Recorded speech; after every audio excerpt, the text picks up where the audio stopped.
So do we ever get, obviously we have people coming to us requesting valuations. Do we ever get circumstances where they're coming to us asking for one thing, but actually what they're wanting is another?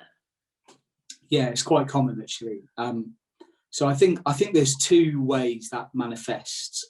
We pretty much always ask for a valuation letter, so that bit's consistent. Sometimes that's not actually the most helpful output.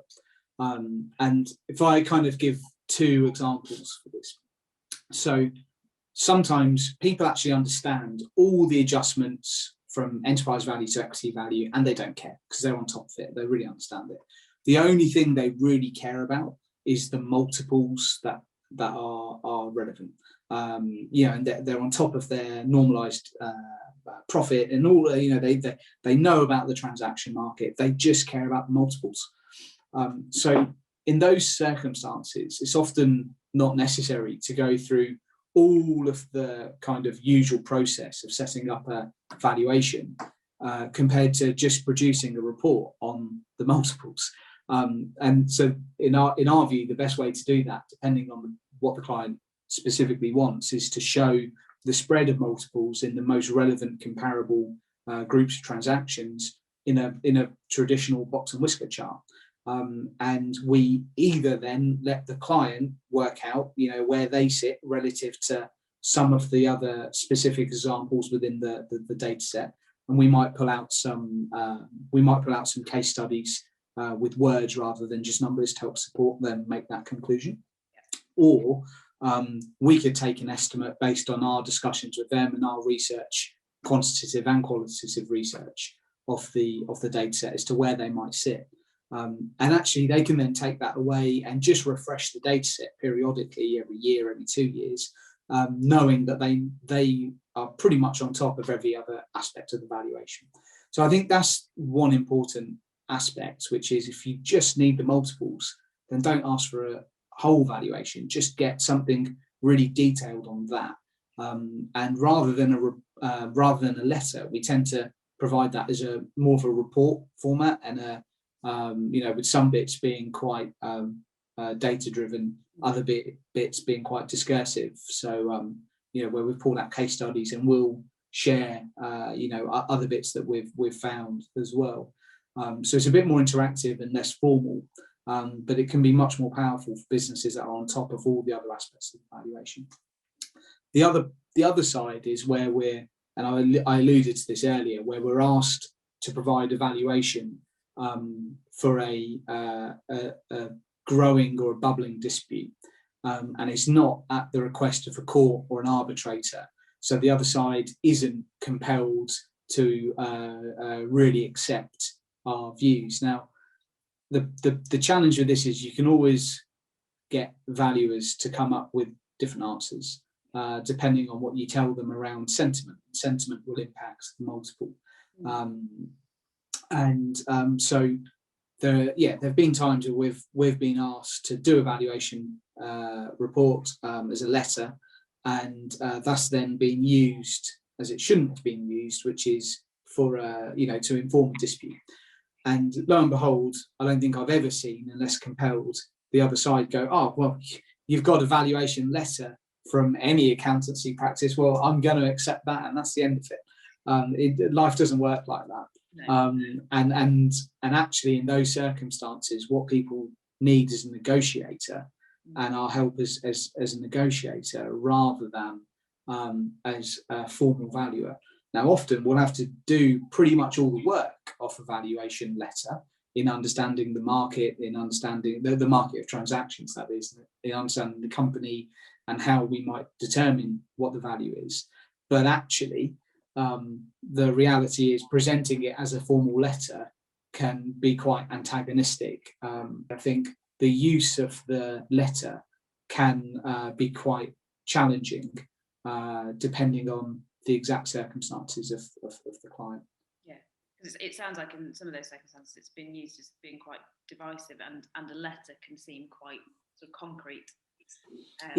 And therefore, but it's not like that in evaluation, because, like you're saying, there's so many different like almost levers that can be pulled depending on the information that the valuer is given, the honesty that's been given by the business owners, and actually the purpose of what the valuation is for. Is that right? Yeah, I suppose context is everything, especially when you've got a data set and there's a spread and you're trying to determine why this business should be worth 6 times profit, not 9, or 6 times profit, not 4, and all of which could be justified, but it depends on lots of factors, and one party's view on that might be different to another's. And if we've only heard one party's view, then yeah, that's not helpful for a dispute at all. However, understanding the landscape of the transactions and what both parties are trying to achieve just naturally lends itself more towards a negotiating style rather than a letter style to help solve some of these challenges. I think another interesting quirk of where we're asked one thing, but people maybe don't quite understand the consequences of that, is valuations for funding purposes. So you and I have worked on many transactions where the pre-money valuation is higher, much higher than the value that the company could be sold at today. And the reason for that is the pre-money valuation is based on what the company could do. There's lots of hope value built in, hope that the company will succeed, that it will turn cash into equity value growth and so on. That doesn't really mean that you could sell the business for that price today. And that's the risk investors are taking. And that's one of the reasons investors get good tax treatments for putting risk capital in.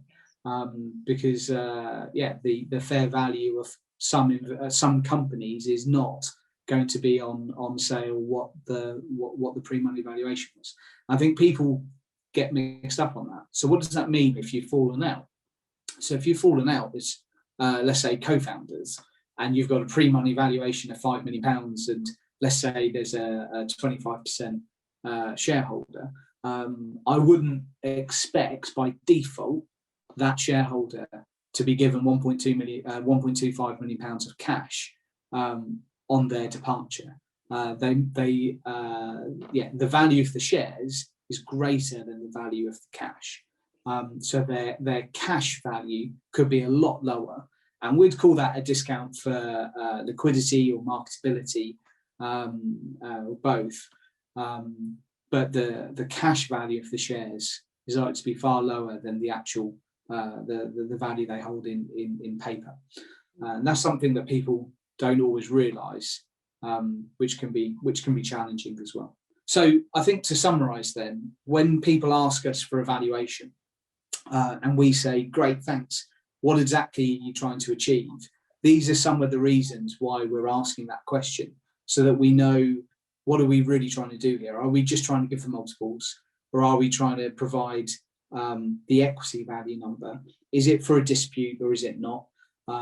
Who's going to rely on the valuation and why? And then what can the business reasonably do with that letter or report afterwards? Because if that's held out of context, it's not going to help anyone. And I think if you add into that some of the nuances around how to appraise where this company sits relative to the rest of the data set, you can kind of see why we're not particularly pro automated tools for the purposes that we have anyway, which is advising clients on transactions. Automated tools are fine for some things, but we're not normally solving challenges that can be addressed with those sorts of tools.